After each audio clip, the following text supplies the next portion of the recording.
কেমন হতো যদি আপনি আপনার জীবনে যাই চিন্তা করতেন তাই পেতেন? এমন একটা থিওরি কিন্তু এই মহাবিশ্বে আছে, যেটাকে ল অফ অ্যাট্রাকশন বা আকর্ষণের আইন বলা হয়। এই ল অফ অ্যাট্রাকশন অনুযায়ী আপনি যা চিন্তা করেন তাই আপনি নিজের জীবনে আকর্ষণ করেন।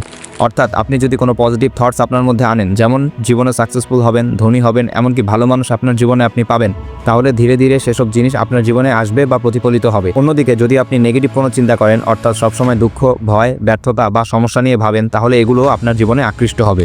উইলিয়াম ওয়াকার অ্যাটকিনসন তার বই Thought Vibration or the Law of Attraction in the Thought ওয়ার্ল্ডে সর্বপ্রথম এই ল অফ অ্যাট্রাকশন নিয়ে বিস্তারিত লেখেন।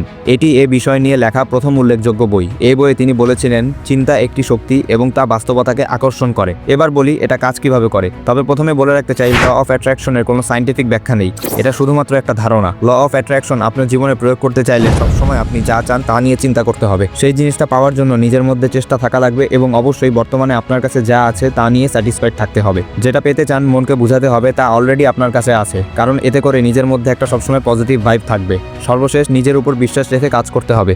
ল অফ অ্যাট্রাকশন মানে এই না যে আপনি শুধু ভাববেন আর সবকিছু এসে পড়বে। ভাবনার পাশাপাশি কাজ করাটাও জরুরি। মনে রাখবেন, চিন্তা শুধু দরজা খুলে দেয়, ভিতরে যেতে হলে আপনাকেই হাঁটতে হবে। ল অফ অ্যাট্রাকশন নিয়ে বিস্তারিত ভিডিও চাইলে comment down below and subscribe the channel. ইনশাল্লাহ এটা নিয়ে আমি একটা বিস্তারিত ভিডিও বানাবো।